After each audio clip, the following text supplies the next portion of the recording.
उसके बारे में आप जानते ही हैं 5234 के बारे में। 5234 NPK रोज़ की या प्लांट की डंडियों को मजबूत करता है और कलियों को बड़ा करने की क्षमता रखता है। 1345 का भी वही काम है। ये NPK भी आपको ज़रूरत पड़ती है अगर आप रोज़ उगा रहे हैं। NPK 50 जस्ट लाइक पोटास, देखिए लिखा हुआ है NPK 50 just like potash, same to same potash है, बट ये वाटर सॉल्युबल है। ये वाटर सॉल्युबल है, वाइट कलर का होता है, NPK के नाम से बिकता है। इसे आप हमारे ऐसे खुले में मंगा सकते हैं।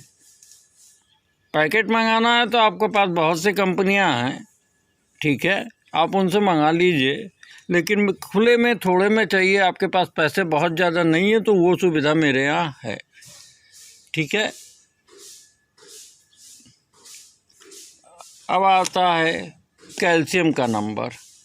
कैल्शियम एक्चुअली चूना पाउडर के नाम से बिकता है मार्केट में, लेकिन ये एक प्रकार का दूसरा चूना पाउडर होता है। ये लाइम पाउडर होता है, जो आप जबलपुर में भेड़ाघाट के पास जो पाउडर होता है, संगमरमर होता है, उसके पाउडर को ये हम कैल्शियम कहते हैं। मेन कैल्शियम वही होता है, बाकी तो कैल्शियम आप चूना के नाम पे ले सकते हैं। वो क्रूड कैल्शियम होता है, चूना आप डाल दीजिए तो बहुत अच्छी बात है, लेकिन चूना ज़्यादा पड़ जाएगा तो आपका प्लांट की जड़ जल जाएगी, गल जाएगी। जैसे ज़्यादा मुंह में खा लीजिए तो जवान कट जाती है, वैसे ही ये मुंह कट जाता है। वैसे ही जड़ को डालिएगा तो जड़ जल जाएगी या कट जाएगी, गाय खराब हो जाएगी। इसलिए इसको डालेंगे। ये अगर थोड़ा बहुत अधिक भी पड़ जाता है तो प्रॉब्लम नहीं होती है। वो भेड़ाघाट में जो संगमरमर होता है वो चूना पत्थर से बना होता है। एक प्रकार से चूना पत्थर बहुत कड़ा हो जाता है, मुलायम, मतलब मुलायम तो रहता ही, उसको हाथ से आप तोड़ सकते हैं, बल्कि संगमरमर को हाथ से आप नहीं तोड़ सकते, तो आप उसको हाथ से आराम से तोड़ सकते हैं। तो वो चूना पत्थर जो होता है, वो चूना पत्थर के वहाँ पहाड़ हैं जो पानी में गिरने की वजह से या काफ़ी दिन पुराने होने की वजह से एक प्रकार का संगमरमर का रूप ले लेते हैं, चिकना हो जाते हैं, बहुत चिकना होता है। वही पाउडर ये होता है, उसी का पाउडर बनता है दोस्तों। उसको एक पेन की रिफिल से भी काट सकते हैं। जैसे आपको अगर थोड़ा पत्थर मिल गया, आप चाहें तो आप कोई डिज़ाइन बनाना, तो आप पेन की रिफिल से जो ख़त्म हो गई है उससे चलाएंगे तो उस डिज़ाइन का पत्थर कट जाएगा, इतना मुलायम होता है वो। तो अब रह गई बात चूना पाउडर। अब आती है बात माइक्रोन्यूट्रिएंट। 2-3 प्रकार के होते हैं हमारे यहाँ। देखिए ये माइक्रोन्यूट्रिएंट है, ये भी नहीं माइक्रोन्यूट्रिएंट है, ये ब्लैक कलर का है। खोल के मैं दिखाता हूँ इसको, नहीं दिख रहा है खोल के, ये देखिए ब्लैक कलर का दानेदार होता है। इसको काफ़ी अच्छा मानते हैं। ये कोलकाता में मिलता है ओपन मार्केट में, मैं इसको मंगाता रहता हूँ। मेरे एक फ्रेंड हैं कोलकाता में रहते हैं, वो मुझे भेज दिया करते हैं। तो आपको ये 250 रुपये kg तक मिलेगा। ये अच्छा, काफ़ी अच्छा होता है, किसी भी माइक्रोन्यूट्रिएंट से ये ज़्यादा अच्छा होता है, बट नॉट, ये ब्रांडेड नहीं होता।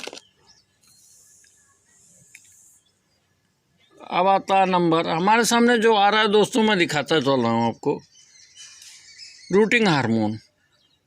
रूटिंग हार्मोन हम गुलदाउदी, डहलिया आदि जब बरसात के बाद लगाते हैं तो कभी कभी हमको तोड़ तोड़ के लगाना होता है, तो रूटिंग हार्मोन की ज़रूरत होती है। या किसी चीज़ की कलम लगाते हैं तो रूटिंग हार्मोन की ज़रूरत होती है। आप गुलाब में भी रूटिंग हार्मोन डाल सकते हैं। मरे हुए गुलाब को ये करीब करीब जिंदा करने की शक्ति रखता है, लेकिन मरा हुआ गुलाब मेरे ख्याल से ज़िंदा नहीं होता। मेरे बहुत गुलाब मरते हैं, मैं नहीं बता सकता क्यों मरते हैं, ठीक है। अब आता है सोडा। सोडा का आप स्प्रे कर सकते हैं महीने में एक बार। ये आपके कीड़ों को मारता है, फंगिसाइड का भी काम करता है। सोडा के गुण बहुत हैं, सॉइल को स्टिक बनाता है।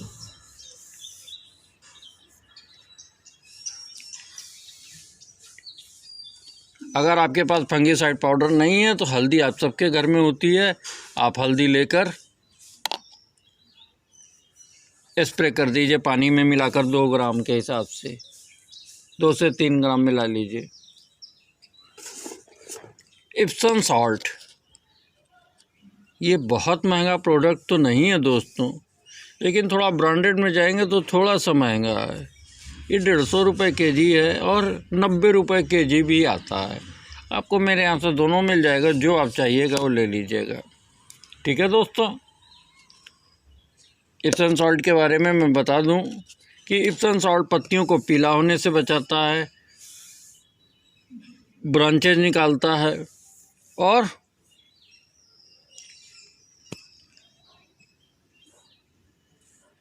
जड़ों में थोड़ा सा मजबूती प्रदान करता है इप्सम सॉल्ट, और सॉइल को स्टिक भी बनाता है। ठीक है, इप्सम सॉल्ट मतलब MgSO4। मेरे पास एक और उसका प्रोडक्ट है, मैग्नीशियम सल्फेट है ये, और मेरे पास एक मैग्नीशियम नाइट्रेट है, इप्सम नाइट्रेट। ठीक है, आप इसे भी ले सकते हैं। नाइट्रोजन की मात्रा होती है इसमें, पौधों की वृद्धि में काम आता है। मैग्नीशियम के बारे में आप जानते ही हैं। ठीक है दोस्तों, ये भी लगभग 150 रुपये केजी के रेट में आता है। अब मेरे पास आता है दोस्तों अमोनियम सल्फेट। अमोनियम सल्फेट का काम होता है, अमोनिया का जान ही रहे हैं, sulphate sulphur just like urea. Urea को अमोनियम सल्फेट कहते हैं, लेकिन यूरिया ज़्यादा डालेंगे तो पौधा जल जाएगा, ख़राब हो जाएगा। बहुत सस्ता प्रोडक्ट होता है, हर जगह मिल जाता है, लेकिन अमोनियम सल्फेट जल्दी नहीं मिलता। तो ये अमोनियम सल्फेट इस थोड़ा बहुत ज़्यादा भी हो जाएगा, ऐसा नहीं कि एक मुट्ठी डाल दिया। आप 1 आध चम्मच डाल सकते हैं अमोनियम सल्फेट, 1 चम्मच आधा चम्मच आप अमोनियम सल्फेट डाल सकते हैं। आप गर्मी में आधा चम्मच चौथाई चम्मच डालिए। छोटा गमला है तो चौथाई चम्मच, बहुत बड़ा गमला है, 12 इंच का गमला है, 10 इंच से 12 इंच का, तो आप आधा चम्मच डालिए। जाड़े में आप 1 चम्मच दे सकते हैं। ठीक है, ये नुकसान कम करता है केमिकल, ये भी यूरिया ही लायक है, लेकिन ये कम नुकसान करता है दोस्तों। तो अब ये हो गया NPK।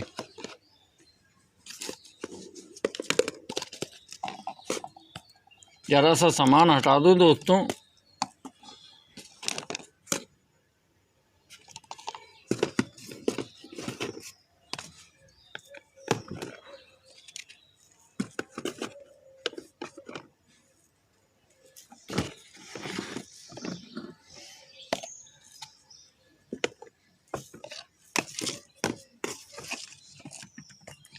अब आता है नंबर दोस्तों पोटेशियम ह्यूमेट का। ये आप देख रहे हैं मेरे पास पोटेशियम ह्यूमेट, ये पाउडर फॉर्म में भी मिलता है जो सस्ता होता है। ठीक है, और एक लिक्विड फॉर्म में भी पोटेशियम ह्यूमेट आता है। ये दोनों आपको मेरे यहाँ से मिल जाएगा। अभी मैं लिक्विड फॉर्म का भी दिखाऊंगा, लिक्विड पे अभी गए नहीं हैं। तो ये पाउडर फॉर्म में है पोटेशियम ह्यूमेट। इसमें ह्यूमिक एसिड और पोटास पड़ा होता है। ह्यूमिक एसिड बता ही दिया, जड़ों के काम आता है। अब आते हैं दोस्तों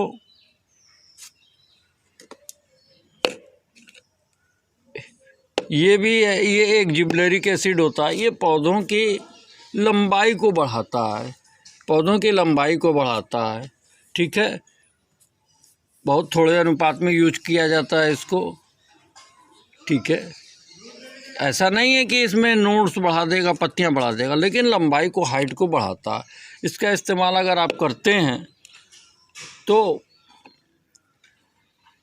थोड़ा बहुत फ़ायदा होता है, बहुत ज़्यादा गुलाब वगैरह में नहीं फ़ायदा होता है। ये खेती में बहुत काम आता है, जैसे गन्ने में, टमाटर में। ठीक है, आप उसमें डाल दीजिए, क्या नाम से, लौकी में, कोहड़ा में, बैगन में, तो ये आपके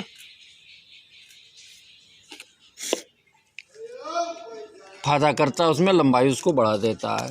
ठीक है, अब जल्दी जल्दी मैं समाप्त करना चाहूँगा दोस्तों। अब आती है लिक्विड की खाद। लिक्विड की खाद अब मैं कल डिस्कशन करूँगा। ओके दोस्तों, बाय। बहुत लंबा हो गया है वीडियो, इसलिए अब कल डिस्कशन करेंगे। सेकंड वीडियो आप कल मेरी देखिएगा।